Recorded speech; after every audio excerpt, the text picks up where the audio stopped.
श्रावण महिना म्हणजे उपवासाचा महिना आणि त्यासाठी आज आपण करणार आहोत अगदी वेगळ्या चवीचा आणि अतिशय नवीन असा पदार्थ. कशाचा?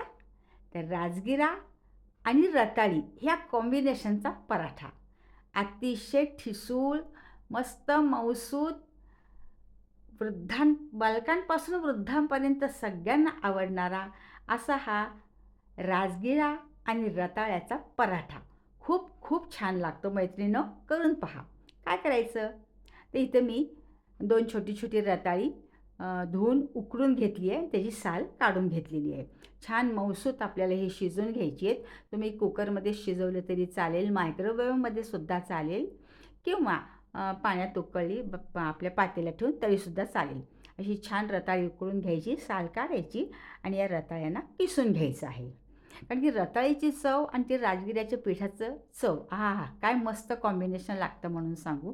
तर अशी ही रताळी मस्तपैकी आपण हाताने पण तुम्ही बारीक करू शकता किंवा मॅशरनी पण बारीक करू शकता. पण काय होतं की जरा किसलं म्हणजे एकजीव त्या पराठ्यामध्ये छान मिक्स केलं जातं. आता ही रताळी आपली मस्त किसून झालेली आहे.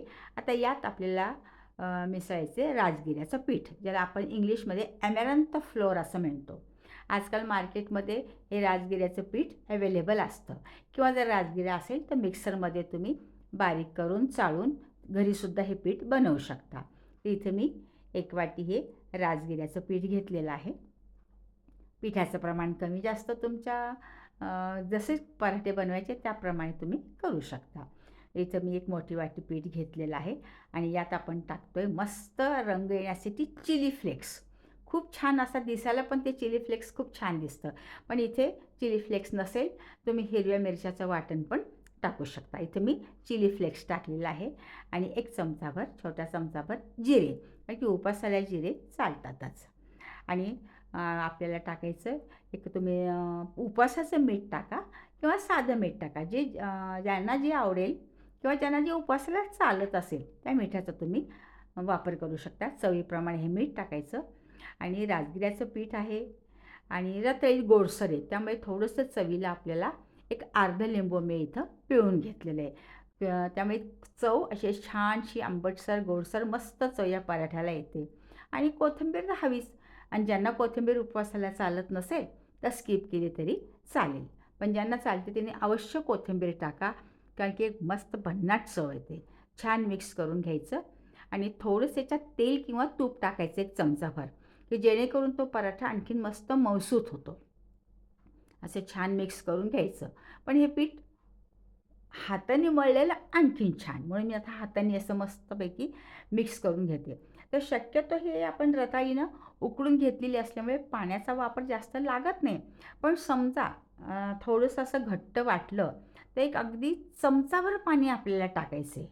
बघायचा अंदाज की पाणी लागतं का? जास्त पाण्याचा वापर करायचा नाही आणि गरज पडतच नाही. इथे मी बघा अगदी छोटा 1 चमचाभर पाणी घेतलेलं आहे. जेणेकरून एक बाइंडिंग होईल आणि एकजीव ते पीठ होईल. असं टाकून मस्त मी मळून घेतलेलं आहे. तुम्ही बघू शकता याची कन्सिस्टन्सी. हे बघा. जास्त पातळही नाही आहे, जास्त घट्टही नाही आहे. आता थोडासा तुपाचा किंवा तेलाचा हात लावून एक 5 मिनिटं आपण याला बाजूला ठेवूया, की जेणेकरून हे रेस्ट होईल. छान मळून झालेलं आहे आपलं. करायला अतिशय सोपं आहे, कारण की पीठ आपल्या घरात असतंच. रताळे फक्त उकळून घ्यायचं आपल्याला. तर अशी हे छान पीठ आता मस्तपैकी मऊ झालेले. थोडंसं याला आपण रेस्ट देऊया. एक 10 ते 15 मिनिटं. तोपर्यंत दुसरे कामं आपल्याला करता येतात. आता हे बाजूला ठेवले. आता तवा गरम करायला ठेवला आहे. तव्यावर थोडंसं तेल टाकायचं आणि यातला छोटासा आपण जे पीठ मळून घेतलं होतं राजगिऱ्याचं, तर हे आपल्याला पराठे करायचे आहेत. तर हे पीठ थोडंसं ना असं एकदम असं चिकटपणा नसतो, तर लाटले जात नाही, म्हणून इथे मी पॉलिथिनच्या कागदाचा वापर केलेला आहे. तुम्ही ओलं फडकंसुद्धा घेऊ शकता. आपण एक कापडाला ओलं करायचं आणि पोळपाटावर टाकायचं आणि ते कापडासकट आपण तव्यावर आपण धपाटे कसे करतो तसं करायचं. त्या पद्धतीने सुद्धा आपण हे करू शकतो पराठे. हे बघा या पद्धतीने मी हे कागद काढून घेतला आहे. तेल टाकलेले तव्यावर. तेल टाकून मस्त तवा छान तापलेला आहे आणि आता हे तव्यावर आपण टाकणार आहोत. मस्त तवा तापला आहे. झालं. दोन्हीकडून छानपैकी तेल सोडायचं. एक बाजू छान अशी ब्राऊन रंगाची झाली, छान भाजल्या गेली की त्याला उलटून घ्यायचं.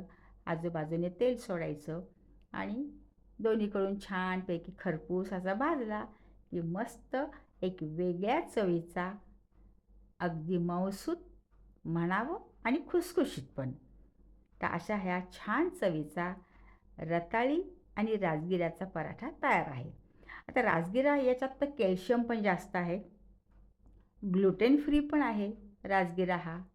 ग्लुटेन फ्री आहे, कॅल्शियमचं प्रमाण आहे, फायबर आहे आणि उपवासासाठी तर आपण या राजगिऱ्याचा उपयोग करतोच करतो. मग पराठ्यासाठी का बरं करू नये? तर त्यामुळे आज आपण हे राजगिऱ्याचे पराठे केलेले आहेत आणि त्याच्या चवीला भर म्हणून आपण रताळीचं कॉम्बिनेशन केले. तुम्ही इतर रताळीच्या ऐवजी बटाटासुद्धा वापरू शकता. तर असे हे छान चवीचे राजगिऱ्याचे रताळे मिसळून तुम्ही हे पराठे करा आणि व्हिडिओला आवडला असेल तर नक्की कमेंट देऊन मला सांगा. खूप खूप धन्यवाद व्हिडिओ पाहिल्याबद्दल.